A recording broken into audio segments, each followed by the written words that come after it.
راشد آفتاب صاحب, doctor Rashid Aftab sahab, director Riphah institute of public policy, ان سے میں ریکویسٹ تھینک یو کروں. جی بلال صاحب. میں پروفیسر ہوں پبلک پالیسی اور گورننس کا, ڈین ہوں پبلک پالیسی کا. بلال صاحب کی ہمیشہ خواہش ہوتی ہے میں اوور ویو کر دوں جو ڈسکشن ہوئی ہے. لودھی صاحب نے بات کی اسٹرانگ لوکل گورنمنٹ سسٹمز کی اور pros and cons for the establishment of more provinces. Brigadier Tariq Khalil sahab نے رول آف اسٹیٹ کی بات کی, مینیجیبل یونٹس کی بات کی, اور آپشن فار دا ریفرینڈم کی بات کی, اور ڈی سینٹرلائزڈ گورننس سسٹم کی بات کی.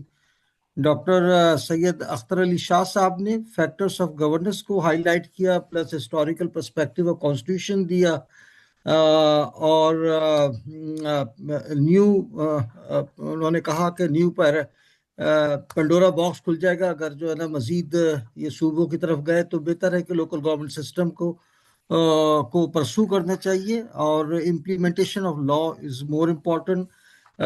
سید عباس حیدر رضوی صاحب نے بیک گراؤنڈ دیا 18th امینڈمنٹ کا, ڈیمولیشن آف پاور کا, اور پروونسز کی reluctance for further transfer of the powers up to the level of not only to the district but the people of the respective districts.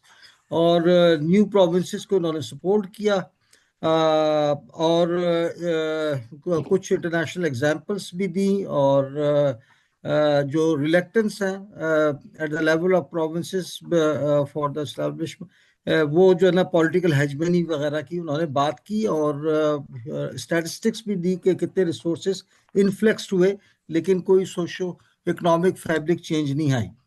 Shahid Khaqan Abbasi صاحب نے فرمایا system is not working, new system needed.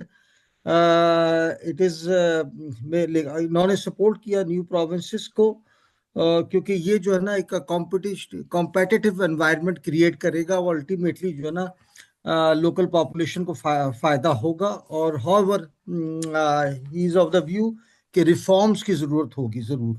Near صاحب نے فرمایا کہ دونوں examples world wide موجود ہیں, زیادہ پروونسز کی بھی اور کم پروونسز کی. ایشو جو ہے نا وہ ایلیٹ کیپچر کا ہے.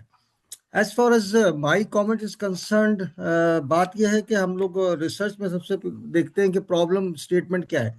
تو آئی تھنک جو آرٹیکولیٹ کیا جاتا ہے فار مور پروونسز کہ یہ امپروو کرے گا سروس ڈلیوری کو اور ریڈیوس کرے گا gap between the state and the society.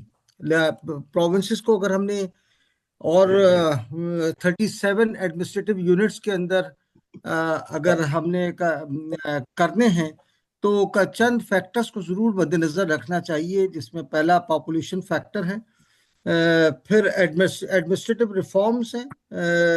یہ نہ ہو کہ وہاں پہ بھی صرف چیف منسٹر کے پاس ہی ڈائریکٹو پاورز ہوں اور نیچے کچھ نہ موجود ہوں. بیوروکریسی کے کانٹیکسٹ کے اندر multiplying the provinces without going into the civil service reforms, وہ اگین ایک چیلنج ہوگا. ابھی ہی ہم NFC ایوارڈ نیا نہیں لا سکتے because of the conflict between the trust deficit and the conflict between the 4 provinces. اگر 37 ہو جائیں گے تو کیا ہوگا. واٹر ڈسٹریبیوشن ایکارڈ ہے 1991 کا, وہ اس میں بھی ہمیں سیریس ٹرسٹ ڈیفیشٹ ہے بٹوین پروونسز کے, اگر 37 ہو جائیں گے تو کیا ہوگا. then we have to consider socio economic inequalities between the 37 districts. کوئی بہت امیر ہے, کوئی بہت غریب ہے, تو اس کو کیسے برج اپ ہوگا. Plus we have to consider the cost of governance and the cost of corruption.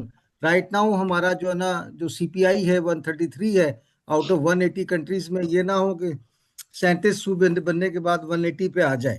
however یہ آپشن 1 ہے ان فیکٹرز کو کنسیڈر کر کے. تو سیکنڈ آپشن اگر ہمیں اس کی طرف جانا ہے تو ظاہر ہے کہ وہ پولیٹیکل پروسیس کے تھرو ہی جانا چاہیے, بے شک وہ ریفرینڈم کا ہو یا کانسٹیٹیوشنل امینڈمنٹ کا ہو. Second option functional local government system کا ہے, اس سے بھی سروس ڈلیوری ہو سکتی ہے in accordance to our problem statement. however یہ سبجیکٹو ہوگا, یہ subject to devolution of political power ہوگی, ڈسٹریبیوشن آف ریسورسز کی ہوگی ٹو دا ڈسٹرکٹ لیول, اور ڈی سینٹرلائزڈ مینجمنٹ فنکشنز ہوگی, اور decentralisation of administrative authority ہوگی. However, final جو میری submission ہے وہ یہ to have more provinces, I think it is may not be advisable to have more provinces, but we need a better governance system. It is not the question of redrawing the maps.